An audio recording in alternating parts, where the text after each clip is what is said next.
About a year ago, my sort of alma mater, San Francisco Art Institute, was doing a gala, and they asked their alumni to create art bars. There were about 12 different art bars across the campus, and it was for their annual fundraiser. So we had to provide a space where people could come and hang out and feel that they got their, $1,000 worth or whatever it costs to go to this fundraiser. So it was all kind of like San Francisco high-end people. And I decided that my art bar was going to be a punk rock bar backstage. Okay. Punk rock backstage. Green room. And have a band attached to it and a little bar attached to it. So I got some friends of mine to play a handful of punk rock songs over and over again. And this was part of the backstage, as a leather couch completely covered in graffiti. And we also let people graffiti on it. So a lot of this graffiti, I don't know what it means. Yeah, well, there's some familiar band names on here. Sure, so yeah. So Pussy Riot and a Flipper. So Hinckley's was the name of the fake club that I created. Okay. And I was very confused when he said Hinckley's. I was nodding, pretending like it. Yeah, I tried to create, fake news about Hinckley's that it was. Is that a Reagan bar. reference? No, it wasn't. It was pre-Reagan. It was a gay bar in the Pulp. And I had an address for it and everything. And that had started to have disco, and then they started to have punk, and then they became this punk place. You created an elaborate backstory. Yes, an elaborate backstory, and then they disappeared after a couple of years of, because of fire rules or underage drinking or something. Totally possible. Yeah, it sounds like completely a plausible situation. Are you able to do these sorts of large-scale projects like that? This was my first really large-scale installation. Yeah. I created walls. Also, they wouldn't let me put any nails in the wall of the studio that I was in, because it's their film studio where they film stuff. And so I got a set builder, and we created these walls that were not attached to any of the walls in there. No nails were put in their walls. And I did a series of Tomato du Plenty portraits that were kind of lightly taped up on the walls, which I eventually sold after that. It was it was like a 4-month thing, but they had a compensation for the artists. So yeah. I was paid well. When did you transition into this world of fine art? I went to the Art Institute when the Avengers formed. Oh, wow. Okay. In 1977. Yeah.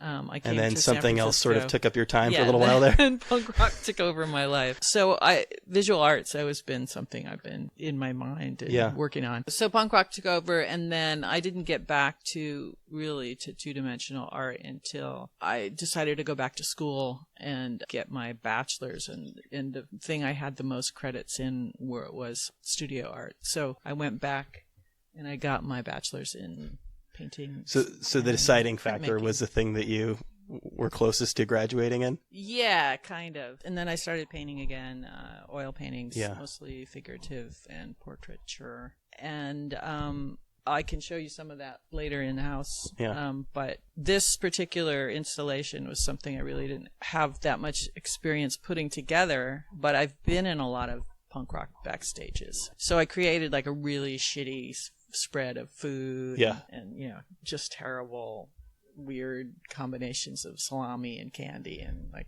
all kinds of weird stuff, which those high-end people ate right up. And then I created these panels that were 8 feet tall and 4 feet wide, and there was about 5 of them, and I did a couple of huge paintings on them, and then also plastered punk rock posters all over about 3 of them, and then did paintings on top of that. It was pretty good looking. It was a pretty good looking room by the time I had it done. Some of these Christmas lights were from that installation. There's only so much filth, though, that you could actually capture, You can kind of get the veneer of dirtiness. Well, the band was super loud, and they were a bunch of people who got together to do this at my asking. So they weren't a regular band.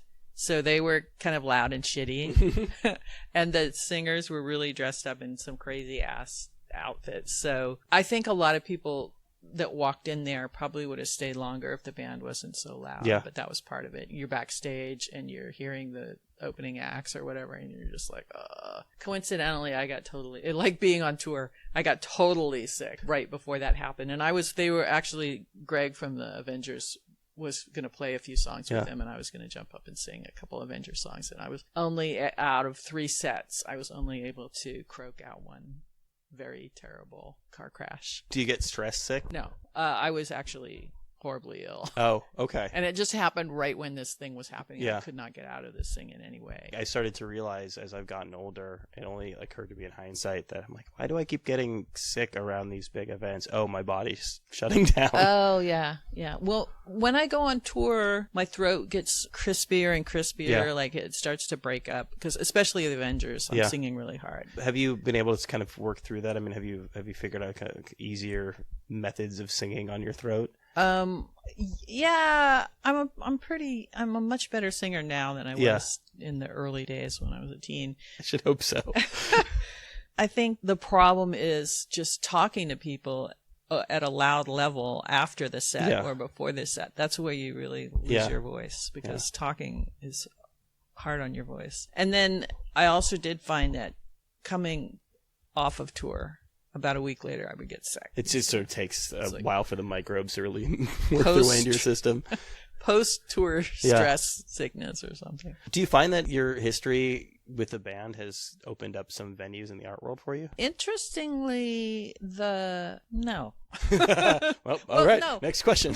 No, actually, that's true. Because when they ask people for proposals Yeah. for the art bar, I just thought, oh, I could do this, and it would be really kind of easy for me because it's such a familiar thing. But to other people, it's not a familiar thing. Yeah. So it's like, it will be entertaining, and, Yeah. and funny. So that particular installation, yes, definitely having been in the Avengers helped with that. But weirdly, the times that I've been in museums, big museums like MoCA in LA and Museum of Modern Art in SF, MoMA. So the times I've been in these museums actually and doing anything is doing the Avengers or doing my own solo music, because they'll call me up and say, we've got this huge show and we're having X play and we want you to play. Huh. And We want your blah, blah. punk band to play our museum. The So- weird world we're living in. Yeah, so actually my art has not, I've just really started that a couple of years Yeah. ago. I had my first show a year ago in April in Los Angeles at a gallery. So before that I'd had a couple pieces in group shows, but that was my first show. So the art world is a tough place, even if you were a famous punk rocker. Our first shoot today was in Emeryville, and we were going to get a coffee around the corner. We walked in this diner, and then slowly dawned on me that it's the guy from Green Day's diner, and it's named after a Clash song, and this hot sauce is made by the dude from Offspring. Rudy's. It was actually a wonderful diner, but it was just such a weird moment of like commodification that I couldn't really wrap my brain around. Yeah, it is one of those things. But because it is a good diner and it's open super late, Yeah. like nothing else around, nobody's going to complain. I guess, mid to late 90s when that stuff was really starting to kind of trickle up toward the top of the chart. Was that useful to you? I mean, was that kind of a big part of what got people interested in the music again? Yes, maybe that's true. When Lookout asked me about releasing a record, that was in the 90s, right? Maybe 2000, around 2000. Anyway, I think that we benefited from Lookout being super well known amongst a certain audience. And Green Day being a big part of that. Yeah. So that was kind of helpful with that one record. And then finally, after decades, the Avengers got the Pink Album back and we got it released, because for a super long time it was out of print and being bootlegged, and the person that had run the label that it had been on was like insane and evil and finally died. but we had to sue him in a really big way before we got that back, and we won that lawsuit and then started to release the Pink Album. And once the Pink Album came out again and people could sort of get their teeth into it, there was a certain amount of excitement about that. It's one of those records that will just sort of keep selling. He was holding on to it but not releasing it, just kind of hanging on to it out of spite? Or we had signed a really terrible deal that Sure. kind of was like, you have this record in perpetuity or something like that. I mean, Hey, it was just- teenagers. yeah, idiots. Don't ever do that if you're a musician listening to this. So he was planning on selling his whole catalog, which was all the different records he'd got people to sign shitty deals with. Can I say shitty over and over and over again? Oh, please. Sorry. I encourage it. He was offering that for some really large amount of money, which nobody would really take because they would just look at it and say, well, these deals, they'd give it to their lawyers, and their lawyers would argue with his lawyers. And I think he just ended up dying owing his lawyers hundreds of thousands of dollars, which also is not a good thing. When you work your ass off on a record like that and it literally doesn't go anywhere. I mean, that's got to be heartbreaking to spend all that time on something. Does it make you kind of back away from making music? Well, that wasn't so much the case with that record. I mean, that record came out after the band had broken up, and a bunch of people sort of scraped a bunch of stuff together. Yeah. And it wasn't like the Avengers went in the studio and worked our asses off. It was just what we had already had recorded and was kind of scraped together, and that was what you get for the Avengers. Sadly, nobody ever recorded us really well, but there's some great songs on that record, and I don't want to say anything bad about that record.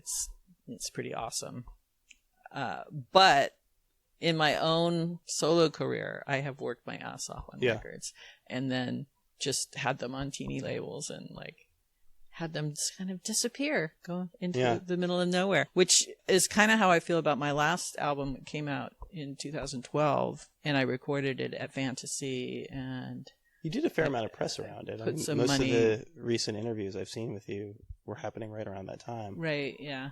So that was frustrating because I thought that was, one of my best records. Yeah. And of course, being my own label for the U.S. and having a little label in Europe did not really help me much. I'm a really slow writer anyway, so it takes me a super long time to amass enough songs to be on another record anyway, so I'm not sure it's slowing me down. I had a couple albums on Warner's. I think my best-selling record would have been, aside from any Avengers stuff, would have been some stuff I had on a German label called Normal back in the early 90s, I guess, when I was doing this folk thing, and it kind of sparked. And that's when I got signed to Warner's, and then Warner's decided to re-record a bunch of songs, and then all the fans I had in Germany that would have bought my next record were like, we already have these songs, what the hell are you doing? I think they were quite disappointed, but I bought a house. A very nice one. 20 years ago, yeah. Yeah.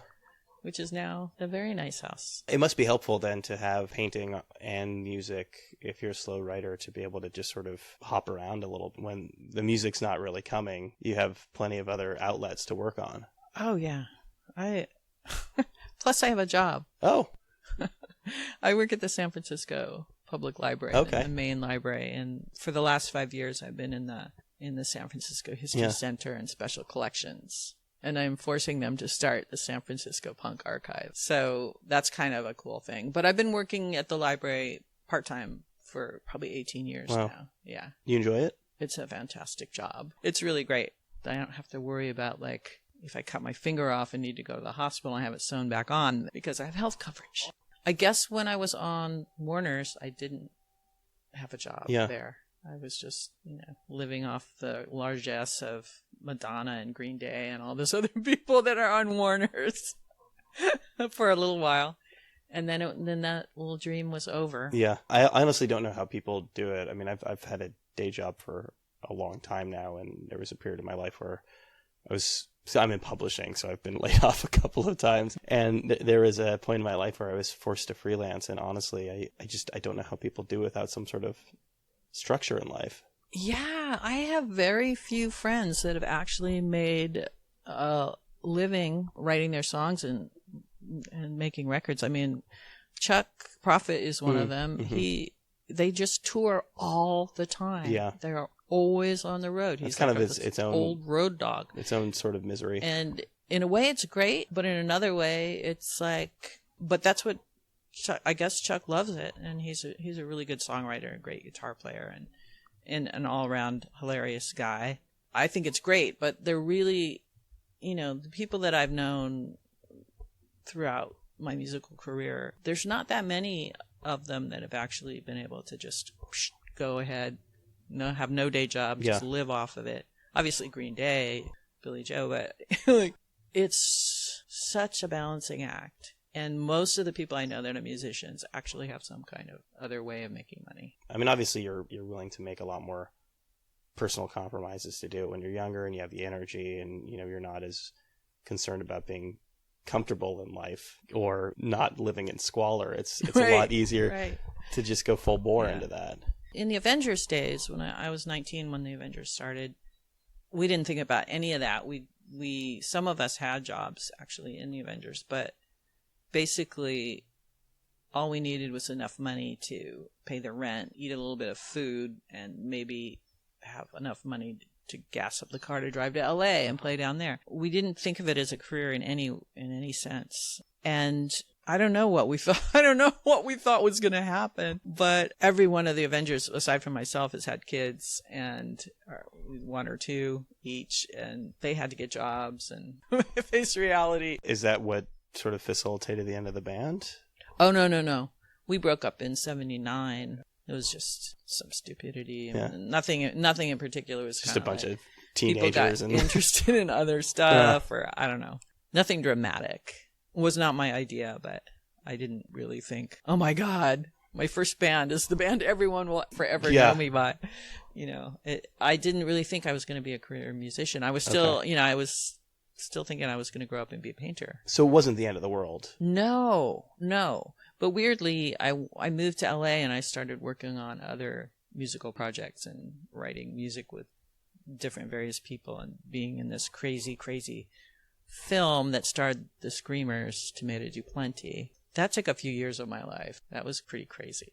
And all went to hell in a handbasket. I think the film eventually came out in one form or another, and you can get it on DVD. That's the story of your life. It eventually came out at some point. I'm not really sure. Yeah, and funnily enough, I was living in England, in London, when the Pink album got scraped together and put out. And I was not around to sign that really terrible deal. And it wasn't until later when I came to San Francisco and said, hey, what's going on with this record? You owe me some money. And then they said, oh yeah, I just signed this terrible deal. Because your bandmates have already signed it, so there's no point in you not signing it. And I was like, ooh, okay. What an idiot. Yeah. I mean, just not having the wherewithal to say, I'm getting a lawyer. Yeah. And I'm going to sue you. Because I was, living in a car traveling around America. And I just stopped in to get some cash. I was like, okay. You also, like, when you're younger, too, and you're confronted with a situation like that, you don't think you can possibly win a legal battle with... Yeah. Not unless you get some other label to put their money behind your legal battle. That was sadly a harsh time. And it's so weird because so many people that come to see the version of the Avengers that plays now, which is myself and the original guitarist, Greg, and Joel Reeder, who was in Mr. T Experience, and Luis Illades from Pansy Division. And we've been playing together for over a dozen years now. So, like, we're a tight unit. We all love each other and get along really well. But when we play now, people come to shows and they're like, oh, I can't believe I'm seeing you play live. I never thought I'd be able to see the Avengers, blah, blah, blah. They're all excited. But we almost never run into anyone that says, I saw you play, because they would have to be quite ancient. I mean, it was a pretty narrow window of time at the end of the day. The band wasn't really around that long. No, only 2 years. Yeah. And then there's tons of people who are like, my parents gave me your record and you are so fan. There's a lot of young women that come and just say, I heard this record and it just blew my socks off and I love it. And I decided I was going to be in a band. And so it's influenced a few generations of punks, I guess I would say. Is that heartening? Is that slightly depressing when somebody says my parents gave me this record? How do you react to that? No, because I think that the Avengers appeals to teenagers and it appeals to people who heard it when they were teenagers, and it's also pretty sturdy punk rock. So I just think that means it has some lasting power and it has some substance, and if people who are brand new to punk can hear it and like it, that's all the better. And it's still being pressed. It's now it's on Superior Viaduct. I just can't wrap my brain around having to revisit something I did when I was 19. It's amazingly easy to get up and sing those songs. Sometimes if I haven't done it for half a year or whatever, I'm like, what's going to happen? But as soon as the band starts playing, it's all right there. It's all inside me. a crazy teenage punk rocker is sitting right in Yeah. front of you. There's some rage there that yeah? I still that's still contained within me. And You seem when I get pretty to placid. when I get on stage with the Avengers, you will definitely see it. I know you've touched on politics. It's never been a primary driver for you, but there've been traces of it in the music for sure. Oh yeah, and throughout the years, even my later materials, I'm always going to be inspired to write out of disgust. Feels worse than the political situation. I don't know. Is it cyclical? I always want to get people's perspective on this. I haven't even begun to process Wrap your brain around this latest Yeah. cyclical, what is it, rut that we're in. But It's a nice word. That's a nice word for it. In a way, it is cyclical. I mean, look at when we had George Bush for two, for George Bush Jr. for two, and George Bush. There were things to be pissed off about then, and now it just seems more outrageous because you hear about it every friggin' day. I mean, Twitter. It's just, Trump tweets. It's kind of mind-boggling how easily we're reached with all this garbage. Because I remember this when George Bush Jr. got elected the second time. I was like, that's it. Fucking turning the TV off, and I'm not going to watch any news for the next 4 years because I can't bear it. I have to go on with my life. And then we all got computers in our pockets. And now it's like right in your face every 10 minutes, the latest tweet, the latest stupid thing, or, the latest mass shooting, or the latest disaster. It's just really quite overwhelming. So, I haven't even really begun to dig into it yet.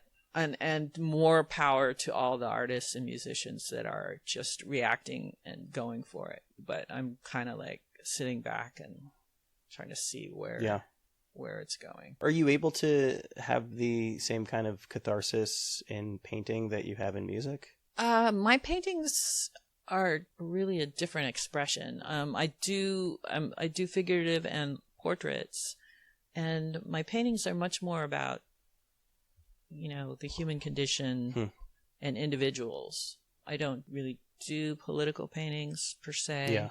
I'm trying to capture something of the person who's in my painting. And I did a series last year of mugshot paintings, which anyone can see at PenelopeHouston.com. That's my art website. Penelope.net is my music website. But anyway, I did a series of mugshot paintings, and there are mugshots that I found in the San Francisco Police Department records collection, which is where I work at the library. Yeah. And they're amazing, amazing photographs of people from around 1919 to 1932. And the two books that I was working from, one was Prostitutions, and the other one was Muzzlers, which is sex crimes. So I was painting portraits of people who had been accused of either prostitution or sex crimes, and they're just creating a color portrait out of a black and white photo and trying to get what you can, create what you think this person, something about them and their expression. Are you trying to recreate it as accurately as possible? Yes. Okay. But they are color, whereas the photos are black and white. What do you mean when you say this idea of tapping into something about that person? I mean, how does that manifest itself in a lifelike portrait? I think hopefully people will feel some kind of sympathy for to humanize them. Yeah, to humanize them. And as far as I could, I looked up whatever information I could find, like if there was an article about their crime, or if I could find things in, like, say, Ancestry.com or whatever about their life, where they lived, where they grew up. And in some places I found whole life stories, and in others I could find nothing about them. Yeah, so. It's a very different exercise to look at someone's face. I mean, obviously you have some broader context, what they were arrested for, but the exercise is very different if you have a concrete backstory about this person versus just almost kind of projecting something on someone based on their face. Right. One of the things that I was interested in is that with a mugshot, you have a profile and you have somebody looking full face into the camera. And when they're looking at the camera, they're looking at the police officer who's taking the photo, the police photographer. And when they're looking to the side for the profile, they kind of withdraw into themselves, and there's a sort of a more real vision of them. Whereas when they're looking to the camera, back then, there weren't that many photos of people. These, in some cases, might have been the first photos of that person ever was taken. So a lot of the times with the women, they would smile, or they would look with some kind of entreatment or something, or anger at the camera. There was like, definitely, they were responding to having their photo taken and having the person look at them. And with some of the men as well. And then when you saw the profile, there was you could see people just saying like, oh, I really fucked up now, or this is not going anywhere good. You know, it's just like, there's two aspects of them that I'm working from, and I'm trying to create a person and their story from having those two aspects. Why prostitutes and sex crimes? I think they were just the most interesting ones. Yeah. If you found a bunch of photos of, say, bank robbers or whatever, they're not going to have this expression like, this is completely wrong, I shouldn't be here. They probably got arrested while they were robbing a bank. They're probably guilty. Whereas a lot of the people, like in sex crimes, there was a guy who was arrested for crimes against nature. That means he's gay, right? Okay, I thought you meant he was fucking a tree. No, that would be something else. Pretty sure this guy is gay. And he has this beautiful, beautiful expression. Yeah.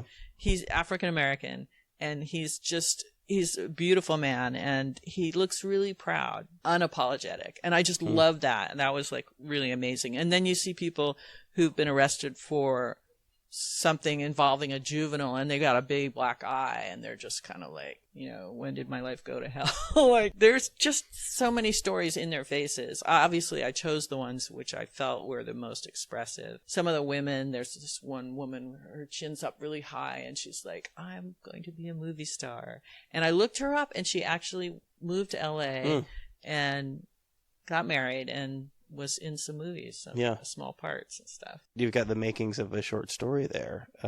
Is it possible to convey that sense of narrative in just like a single still image? Well, it's two images. Or, sure, but a static image or images. I hope that I conveyed some of who these people are as much as they were allowing the photographer to see. But also, obviously, I wouldn't paint anyone that I didn't feel some connection to or sympathy for. So there's that. Well, people have to look at them and make their own mind. I guess it's similar to writing a 2-minute song from the standpoint of you've got a lot of constraints on you. You have a lot that you want to tell if you're trying to tell a story, and not really a lot of time to do it in. Yeah, it's kind of amazing when people go, say, to a museum or a gallery, and they look at the art, how many seconds they spend in front of each work of art. Oh God, this goes through my brain. I'm standing there and I'm wondering if I'm there for the right amount of time, and if this is having the right effect on me. It's amazing. I mean, people will look at something and they'll go, oh yeah, I connect to that. Or they'll look at it and they'll be just like, next. It's immediate, and it's not even like they're thinking, oh wow, this person's wearing this, or their expression says that. You know, it's not, it's somehow emotional rather than intellectual in a lot of ways, depending on the art, of course. If it's just words, then it's going to go through some other part of your brain, I guess. But if you're looking at a face, your reaction to that face is going to be an emotional reaction, I think. If you're looking at a scene of people rioting or something, then you might start using your intellect, or just painting some words or whatever. Yeah, the amount of time people spend with that is so short. And I guess it's the same with songs. People will listen to songs within, I don't know, a few seconds. They're going to be like, I want to listen to this whole song. Or they're going to be like, I want to skip to the next song. Nobody ever has to listen to a whole song anymore. Nobody gets their songs off of the radio anymore. You know, it's always like, fast forward. There's always the opportunity to fast forward. When you're making a painting, are you thinking of who the audience is going to be, who's going to interact with it? Obviously, the way you interact with a painting is different than a song, and songs are meant to be mass-produced. There's some degree of this with your art in that they go online, but in a sense, like that original object is, hanging in a gallery somewhere. No, I don't think that. And I don't think that when I'm making a song either. I don't think about the audience or the listener or the viewer. I just am doing it for my own reasons. Yeah. To make it somehow express something that I'm thinking about or interacting with that image or the person, if it's painted of a person I know. Like we were talking about earlier, it's heartbreaking if you work on something for a long time and it just doesn't make it out in the world, or at least it doesn't make the splash that you want it to make.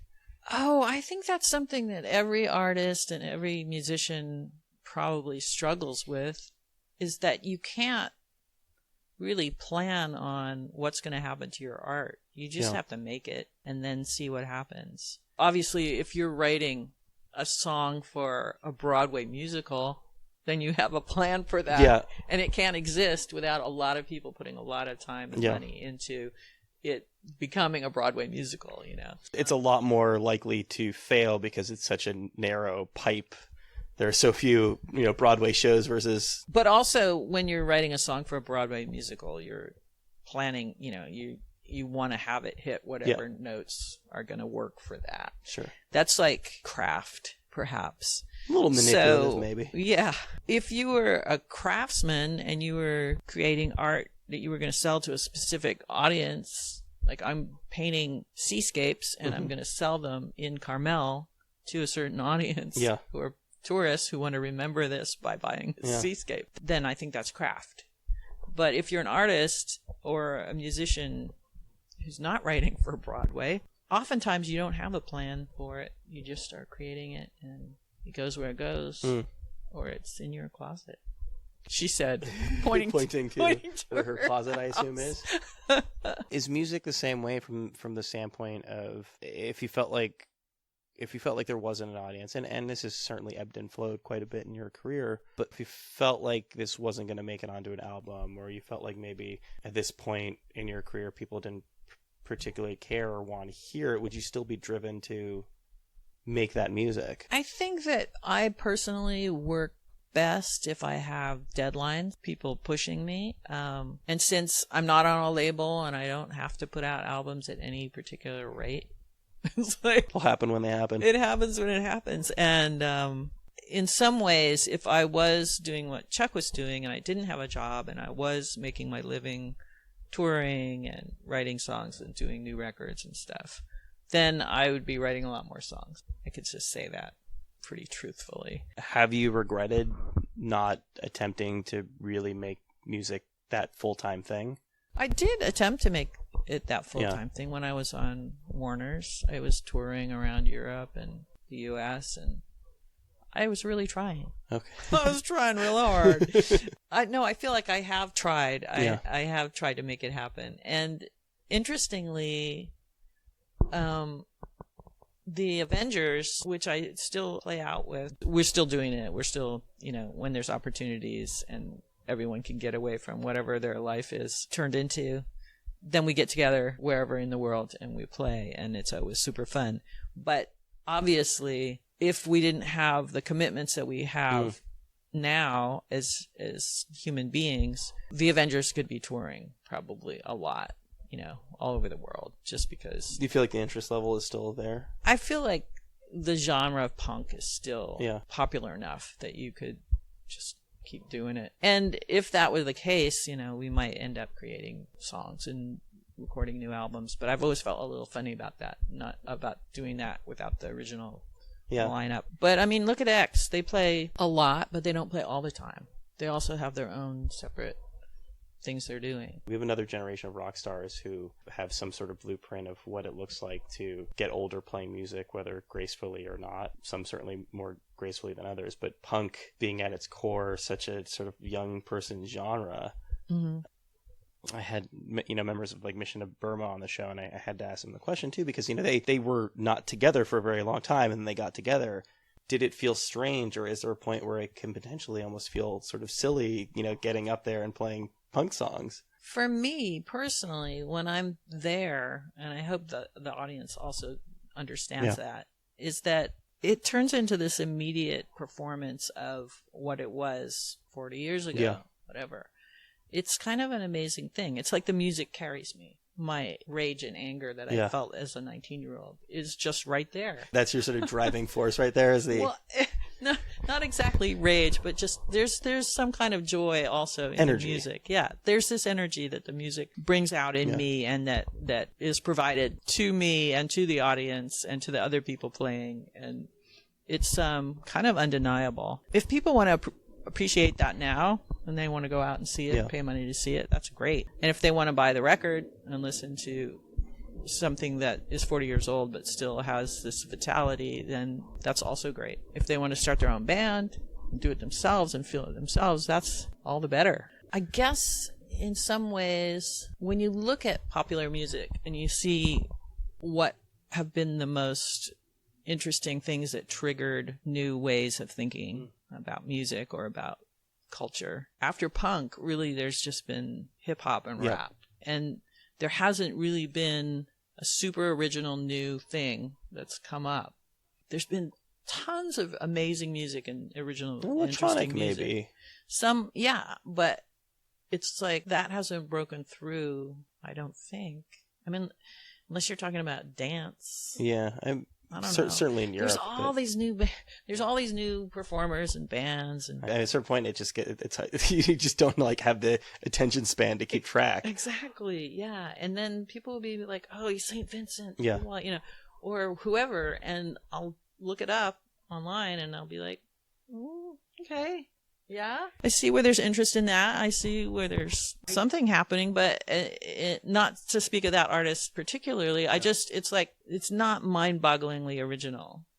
Like, I remember when PJ Harvey came around and everyone was like, "Oh my God." And I said, "Patti Smith?"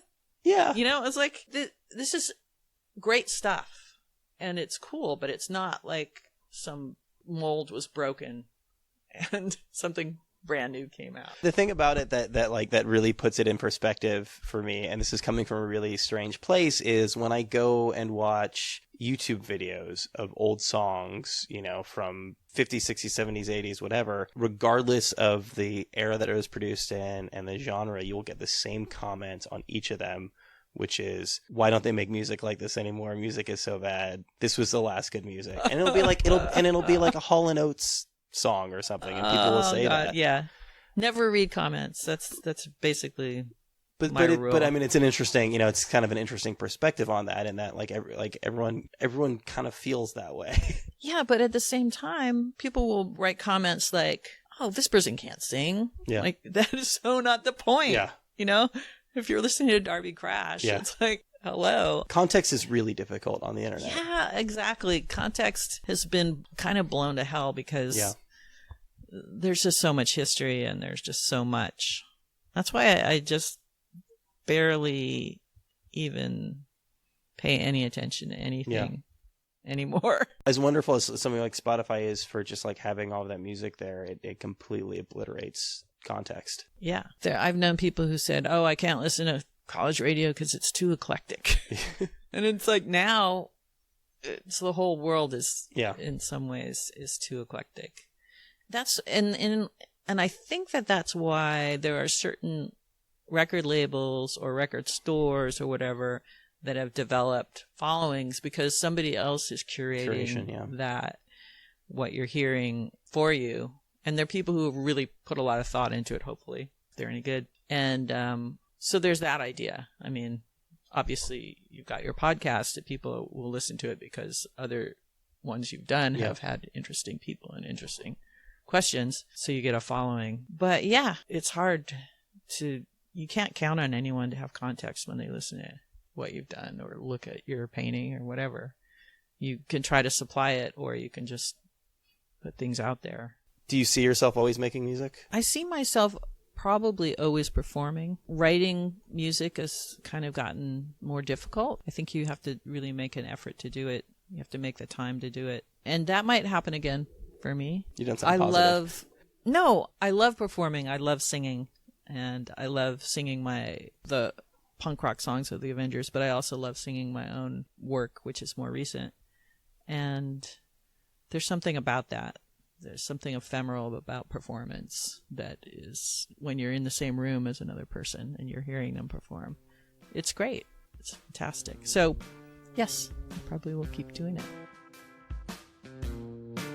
There you go. That was Penelope Houston, recorded that one at her house in Oakland. Thanks so much to her for taking the time to do that. Very much enjoyed that conversation. You can check out her artwork at PenelopeHouston.com. Check out the Avengers and her solo stuff over at Penelope.net and find her latest album on Market Street. They've also got a bunch of shows coming up. They will be playing Riot Fest in Chicago in September. Thanks a bunch to her. Thanks to you guys as always for listening to the program. If you like the show, there are a number of ways to support us. You can like us on Facebook, rate and review us on iTunes or wherever you get podcasts. That's very helpful when it comes to getting guests in the future. Follow us on Tumblr. That's RYLcast.tumblr.com. And if you have any feedback, it's RYLcast@gmail.com. Thanks a bunch for listening, and stick around because we will be back just about this time next week with another episode of RIYL.